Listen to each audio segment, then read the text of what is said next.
what we here. It's the best podcast in the motherfucking world, kid. I ain't gonna lie to you. I'm very happy to be here. I'm with a very special guest. She's back again for the second time. But to y'all, this is the first time. You shit me? The one and only Shatema. Shatema. Yo, what's good, B? You know, I'm here. I am excited to be here. Thank you for having me.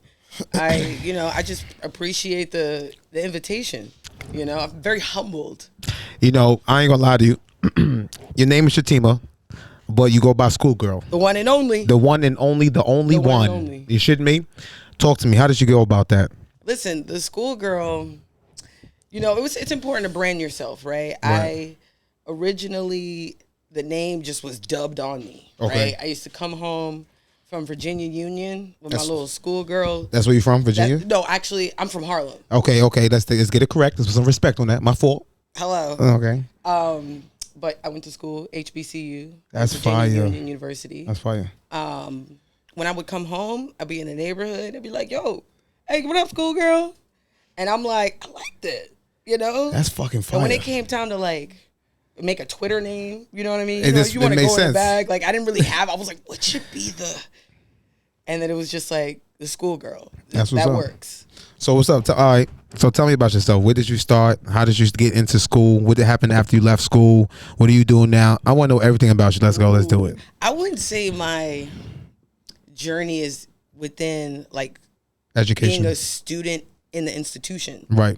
Because I've been a student on so many levels, like student of the streets, the conscious community, student within institutions, all that. But I am an educator right now. Right. Working as an educator at KIPP, which is a really amazing charter school. They have schools all over the nation. I happen to be at the one in the Bronx. And I'm teaching a class called Cultural Exploration. Yo, we spoke about that. And we got to get into that. First of all, how did you even get your own class? Because I believe that you created that class, correct? I did. Jesus. Put some right there. They've had that class, you know. And I'm super excited. I had to figure out my space. Like, you got to find your lane. Yeah. Within anything you're doing, within any industry. And I'm like, I've been in education for about 7 years. Yeah. I was second grade teacher. I taught as a substitute. All type of things, right? So I'm like, what do I like to do? I like enrichment. I love geography. I love traveling. And those two things, I really had to figure out how to merge that, like package it, bulk that up, and sell it to a principal or a school and say, hey, this is what I can do. Cultural exploration is an idea of understanding history, traditions, and their values throughout a way of, for example, right now we're learning vexillology. I'm sorry. You ever heard of vexillology? Yeah, you're going to have to elaborate. Let's do it. These are middle schoolers. They're learning vexillology. Pay attention. Which is the study of flags. That's and understanding their symbols, their meanings behind them. And through that, you get to really understand these nations and their traditions.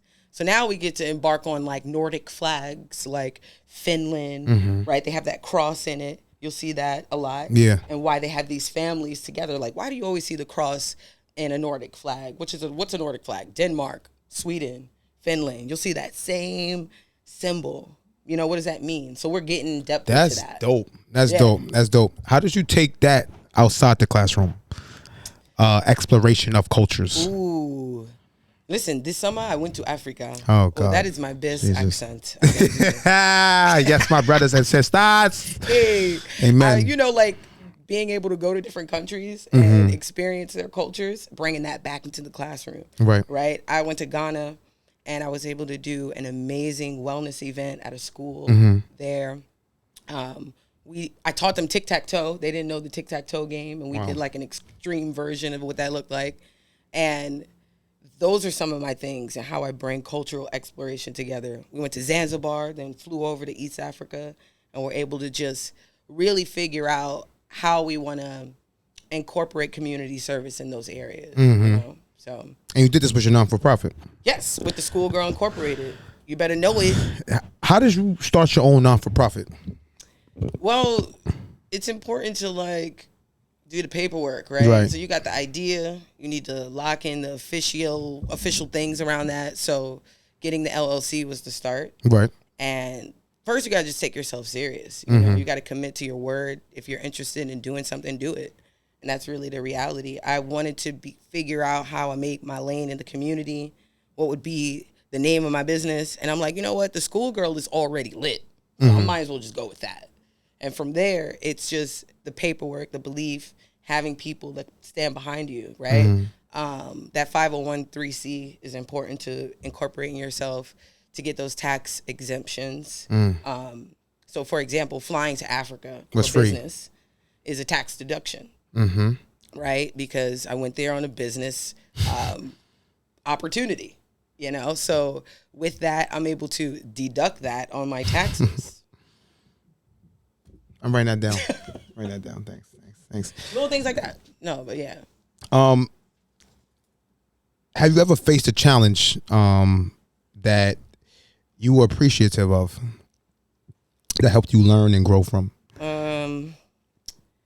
Yeah, like there was a time where I put a lot of energy into, I want to say, a life coach, right? Okay. And she gave really great lessons and values about unconditional love, you know, erasing your book of anger, right? Or just valuing justice and peace and fairness. And it didn't really work out well. You know, I found that... Yo, I thought this was going in a different... it's going left, right? It was a challenge. Here's the challenge. I heard peace, justice, love, serenity. Yeah, the challenge it didn't work, nigga. That it felt like a money grab at the end. Oh, right? no. It felt like I learned a lot, but the challenge was being able to, like... apply it to yourself? Recognize when someone is taking advantage of your kindness, you know, and your ability to be a student. Sometimes people take advantage of that, and what that looks like is, you know, being disappointed in the teacher sometimes, you know. So those challenges are important because you have to really still understand how to love, right? How not to shut yourself down and be still open to coaches, right? And still open to different opportunities for people to teach me things. So you down for the coaching. You just want to make sure that it's for the right, has the right purpose behind it, right? Yeah, you gotta be genuine, you know? I felt that. And that's what the Schoolgirl Incorporated is all about. It's about genuine community service. It's about inspiring progress, and 1 ounce of positivity, right, has a ripple effect. And we can change the energy and vibration of the way we all think and the way we all move. Okay. Yeah. So in your industry, right, I felt like you would inspire a lot of young black women, a lot of young black girls to do what you're doing. Is this something that you would, some type of advice you would give them starting in your industry, you know? Yeah, it would be stay creative, right? Like, I'm going to speak on that too. You got to stay creative. You got to do so many things, right? I think recognizing that there are no limitations, right? Obstacles are going to be there, but those rocks are put there for a reason, right? Yeah. And it makes you stronger. And within the industry of education, you know, you have to really use your voice. We tell our students to use it, especially as a teacher. You be like, use your voice.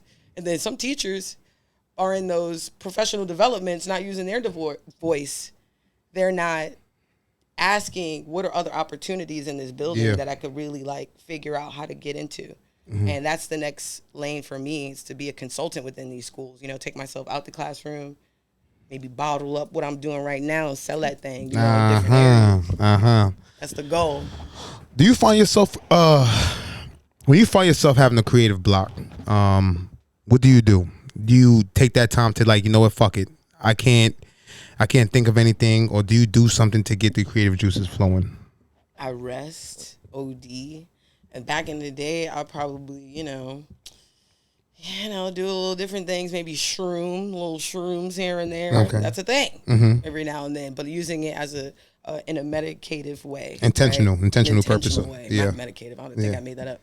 But in an intentional way, just to like grow thought. But outside of that, it's going in spaces. Different spaces to get inspiration. That are going to actually infuse the vibrations. Word.